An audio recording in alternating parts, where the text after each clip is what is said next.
Hey everybody, it's Jason Blaha here, and today I want to chat with you guys a little bit about the Pendley row and the fact that the Pendley row should be your default row. Now, we see it's become a lot more popular due to bodybuilding circles for rows to be performed up in the air. In other words, people will be at a higher angle, maybe they're back at a 45-degree or higher angle, and they hold the bar in their hand the entire time. And oftentimes this requires straps because if someone's going to do a 10 or a 12 rep set with a weight that's much heavier than they could pull off the floor because they're cheating it up and using extra hip drive, back extension, things like that to get the weight started, they're going to have a much heavier weight, right? They're going to have a heavier weight. So therefore a lot of guys run into grip problems and therefore they have to use straps. Well, right up front, as most people will realize, this creates a lack of grip training. In other words, you're losing one of your important pieces of grip training in order to do this for no real benefit. There's no benefit to this, and I'll explain that in just a moment. But you've always seen historically a lot of coaches like Glenn Pendley who always kind of laughed and said he was puzzled that people called his row the Pendley row and he just calls it the row. Just that he became famous for somehow it got labeled with him because he really pushed rowing strictly from the floor. He pushed it a lot that people have forgotten that that was a traditional row. That was a traditional row. This is how rows were performed for decades. And plenty of strong lifters and Olympic athletes and everything else, this is how they rowed, right? Torso relatively strict, very little movement from the floor, resetting on every rep. Well, what people have to understand is that this trains explosiveness better and it gives you better lat training. The funny thing is, a lot of guys out there will say that they don't feel rows in their lats, or they'll say that their lats don't get massive from doing rows. And hey, I could make the argument, of course, that a chin-up or a pull-up is probably a better lat exercise if that is your primary goal, but rows are certainly capable of giving you full lat development if workloads are high enough. But a lot of the reason for that is because guys are starting a lot more upright. And if you look at the angles involved, they're not using their lats to get the weight started. If you reset on the floor and you pull in everything tight, it forces you out of scapular retraction in order to get the weight started. You have to use your lats to pop the weight off the floor. Your lats have to be used to pop the weight on the floor, and you've got to pull your scapula apart. And that's one of the big mistakes we see out there in training is that people have been told for some reason that scapular retraction is some critical part of their lat training. And while that can help with lats, if anything, if you maintain scapular retraction and you don't let them come apart, you're shortchanging your lat development. You're probably gaining, if that's how you do everything with your back, you're probably gaining maybe half of the lat size that you could. And people are able to do that better when the weight doesn't touch the floor and they don't have to use their lats to explode it. Or if they bring it down to the floor and then they cheat the weight up. So in other words, they use hip drive or back extension or their legs to get the weight started. And that's pretty common on a cheat type row, which is usually what standing rows turn into. When the reality is, a row like this done on the floor, you need to have your scapula come apart and your arms extend at the bottom. Right, that's the correct range of motion.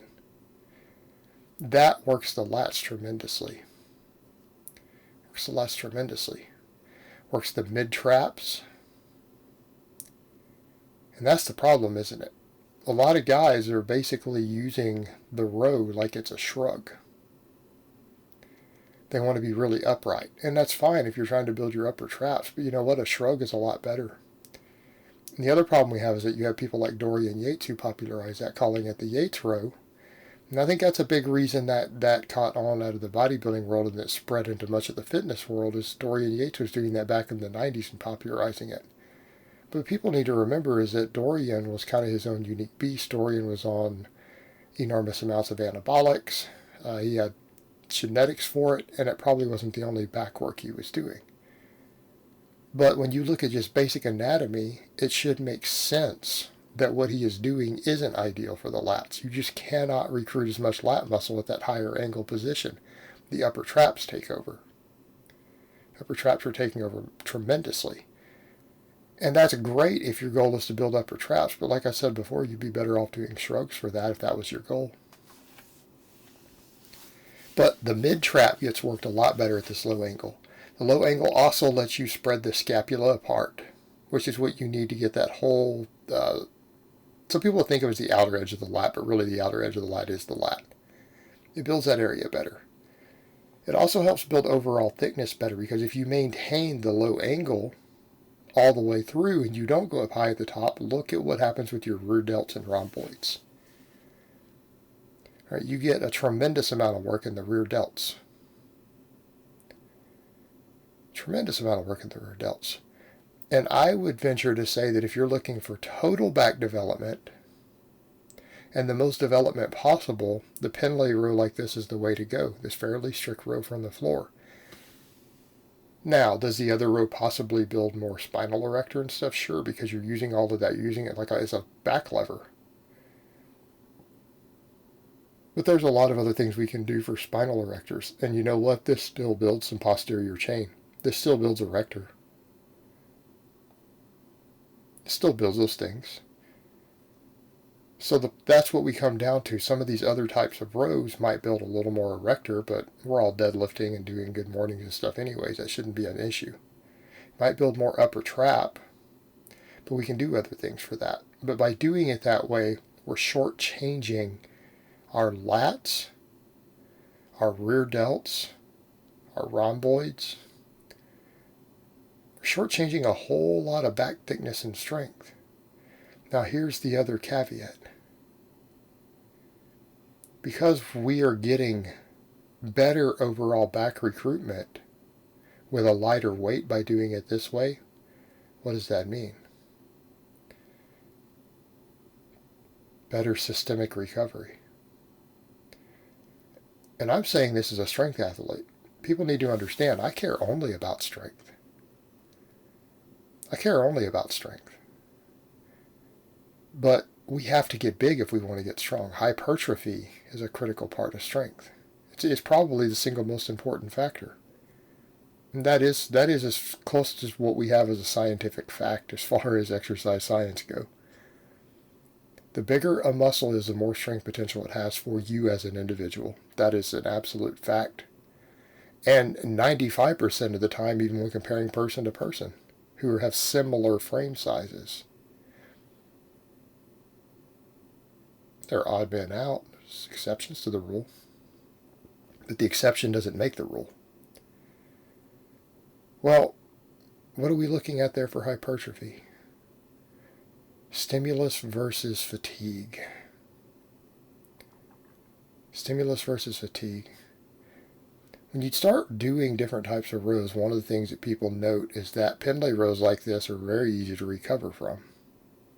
So we're not only getting better rear delt and lat engagement per individual rep and set, but we can do more training volume. Because a lot of the recovery on rows has to do with how much your low back is fatigued. So if you can do double the number of sets per week, the other muscles will get caught back up. In other words, a lot of these muscles that get a little more stimulus by cheating the weight up with a heavier weight will still get the same amount of stimulus in the long term if we double the amount of volume we're doing. The difference here is that when we use a row like this, we can double the amount of volume we're doing. All right? We can easily do 20 sets of these a week. I have plenty of clients who do 20 sets of Pendley rows every week with no recovery issues. I do more than that. But we can do a lot more training volume. And if we can do more training volume, we can get bigger lats, get bigger rear delts, all these support muscles that we need to get strong. Because your back is critical for strength. Not just about looking big, it's about being strong. And your back matters a lot. But we can also get all the other muscles because of sheer volume, because we're doing double the total volume. It's still going to help a lot with the traps. It's still going to help a lot with the spinal erectors. And the other big one, grip. grip, forearms. Because we don't need straps for Pendley rows, it trains the grip, it trains the forearm, but generally if we're strict enough, we are using weights that we can handle.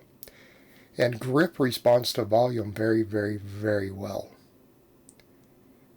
So we're now doing an exercise in which our grip gets worked, but it's not pushed beyond its limits, in which we can do a lot of volume with. For a lot of people out here, the Pendley row done with enough volume could be your primary grip training. For a lot of you guys out there, it might be the only grip training that you actually really need to do. This might be enough to handle your deadlift, to be able to max deadlift without straps, just by itself. All right, that matters a lot. You can get a lot of bang for your buck out of this exercise if you do it this way. There's a reason a lot of coaches, everyone from Rip Toe to Glenn Pendley, have advocated that this is the traditional row. This is a barbell row. It's not special. It shouldn't be called a Pendley row. It's just a row. All right, guys, but that's really all I have to say on that today. I hope it's been informative, and I will talk to you guys next time.